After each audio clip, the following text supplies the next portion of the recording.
Chapter 25. It wasn't long until he came back into the room, holding a thin file in one of his hands.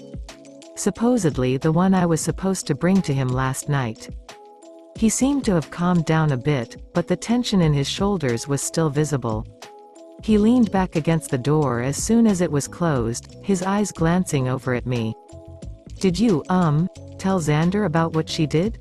I asked. Nico rubbed a hand down his face in mild frustration as he pushed himself from the door, slowly making his way to his desk. "No," he began, taking her back to him and telling him that he could drink from her again was punishment enough. My eyes trailed back to my drawing, furrowing a little. I guess that made me feel a little bit better, but I still felt bad for her. Not that feeling bad for her would do anything about it. Everything that Xander does to her is probably considered perfectly normal to most of the other vampires here. And yet she gets yelled at for trying to save herself. I probably would have tried the same thing if I was in the same situation as her. Nico threw the file down onto his desk, the sound causing me to flinch. "Chloe, I'm about to give you quite possibly the only rule that I insist you follow, so pay attention," he said. Even his voice held tension and even a bit of annoyance. I felt a wave of uneasiness wash over me as I instinctively sat a bit straighter. He turned his head partially towards me, enough for one of his stunning eyes to catch mine. The look on his face held complete seriousness, making me even more nervous. If this was the only rule he planned on giving me, then I was going to do anything I could to follow it. "You are not to let anyone except me drink from you," he spoke slowly. I immediately froze after he finished his sentence, my eyes growing wide. How on earth was I supposed to do that? "Understand?" he asked. I stayed silent as my mind began to race. I completely understood, but I wasn't entirely sure that I could succeed in following the rule. Still, I forced myself to nod. Nico turned to face me, leaning against his desk as one of his brows rose. "Are you sure? Because the look on your face is telling me otherwise." I quickly turned away, letting my hair cover my face out of partial embarrassment. How can I keep that from happening?" I asked quietly. Nico crossed his arms, his head faintly tilting to the side.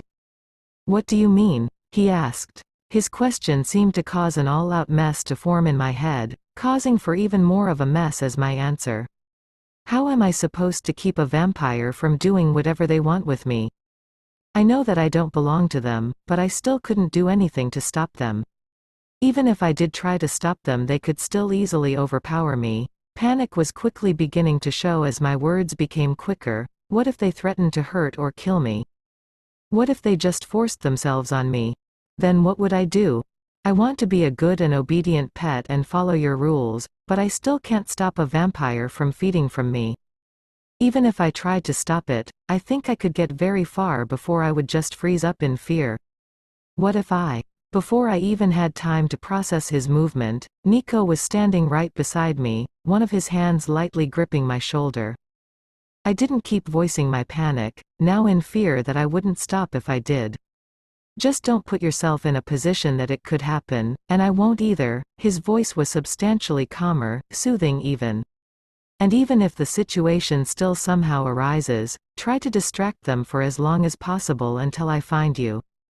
I just stared up at him, letting his words sink in. Simply put, that was not at all what I expected his response to be. "Okay?" he asked. I nodded once more, this time actually meaning it. Half of me still wondered why he was so persistent on making sure that he had me all to himself. Xander did say that I had the kind of taste that Nico would want all to himself. Chapter 26. Nico did the same thing for both lunch and dinner, left me here and ordered me something once he got back. I wondered how long this would go on. Not because I wanted to be near Xander again, but just because I really didn't like being left alone in here. Despite no one except Nico being able to get in here, I still didn't feel comfortable alone. I sighed, looking out the window at the stars. The moon was almost full, meaning the blood moon was almost here. I tucked a loose strand of hair behind my ear, fingers trailing down to the place that Nico first bit me. Nico obviously didn't succeed in his weaning off of blood plan, so I kind of wondered what his next plan for that night was. He had made it fairly clear that he didn't have a fond liking of the blood moon. Then again, I'm not sure many vampires really do. I took in a deep breath, holding it there before exhaling. I didn't want to keep that thought in my mind. Worrying about it wasn't going to do anything. Yet I knew that I was still going to worry about it. I turned my head as the bathroom door opened, returning my hand to my lap. Nico always looked a bit more relaxed after a shower. As always, his eyes scanned the room, making sure that I was still there. I kind of envied how he could still look good with wet hair and the loose clothes. The loose clothes that unfortunately hid what was underneath them. He walked forward towards me, brushing back the hair that was clinging to his face with his fingers. "I've noticed that you really seem to like looking at the night sky," he said. My lips formed a thin line before I turned back towards the window. "I do. It always fascinated me back when I was a child." I lightly drew my fingertips down the glass of the window, feeling the chill that the cold air outside gave it. I remember always being confused whenever the other kids my age would go inside as soon as the moon rose. I didn't understand because I always found that the night brought a much more beautiful view and was much more serene than the day. The sun would bring work and school, but once the moon came, everything seemed to calm down. I suddenly grew nervous once I realized that I had been reminiscing more than I should have. Luckily, when I turned back around, Nico didn't really seem to mind. In fact, he was gazing out the window curiously, like he was thinking over what I had said. "You never saw the sky in that pet shop, did you?" he asked, slightly turning his head towards me. I slowly shook my head, removing my hand from the window. I couldn't see it even if I tried. The cage I was placed in made it so that a certain shelf obstructed my view from pretty much anything. Nico accepted that answer, returning his eyes to the sky. His eyes furrowed for a moment as he looked at the moon. I'm guessing that he was having the same thoughts that I had. Still, I tried not to mainly focus on that, and instead think about how I just actually had a semi-comfortable conversation with him. Sure, we've had other conversations, but never in any of those had I felt comfortable enough to talk like I just did. I glanced at Nico through the corner of my eye. And he didn't even seem to care. I stared up at the ceiling from my place on the couch. No matter what I tried, I couldn't sleep. I partially wished that I had asked Nico if I could sleep with him again. I know that that sounded a bit weird, but despite all that, I wanted to be able to sleep as soundly as I did last night. Nico didn't even tell me to sleep here, I just did it, figuring that that was what I was supposed to do. And now I was quickly regretting it. Maybe I took last night for granted. I turned over to my side, facing where Nico was sleeping. I could tell that he was asleep, and judging by how stressed he's been lately, I really didn't want to wake him up because of some stupid irrational feeling that I've been having. Thinking back to what he said earlier today, I debated if waking him up for this would be considered as doing something against him. Chapter 27. Nico's POV.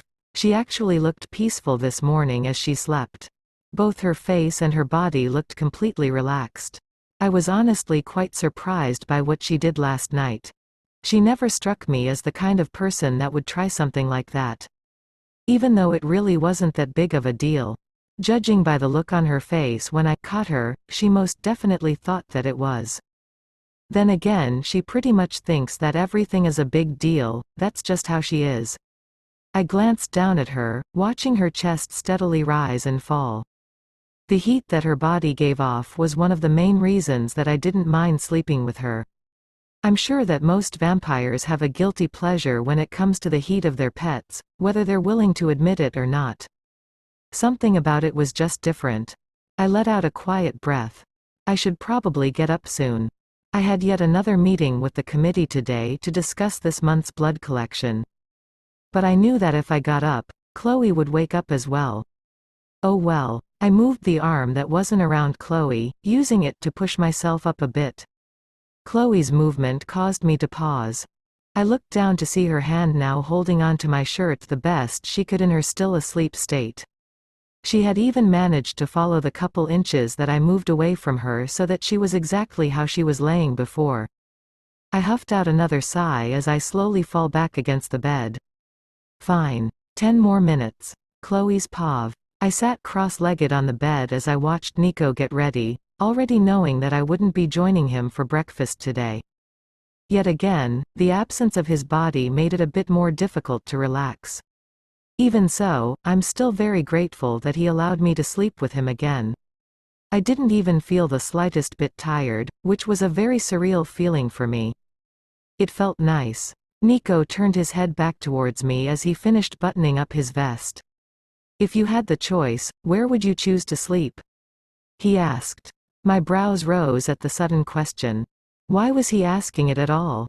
Obviously, I would choose to sleep with him, but I'm not sure if saying that out loud would be weird or not. Sleeping with him was just so oddly calming and tranquil. I didn't have to worry about anything when I was next to him. I don't even believe that I had a nightmare last night, for the first time in years, nor did I wake up during the middle of the night. Both times that I had slept with him felt like the best rests that I had ever gotten. I looked down to the maroon blanket, running my finger across the soft fabric. If I had a choice, I would like to sleep with you, I responded quietly. Nico looked at me for a bit longer before he turned his head. Very well, he said. I quickly looked back up towards him. Very well? What the heck down he mean by that? Very well? I questioned.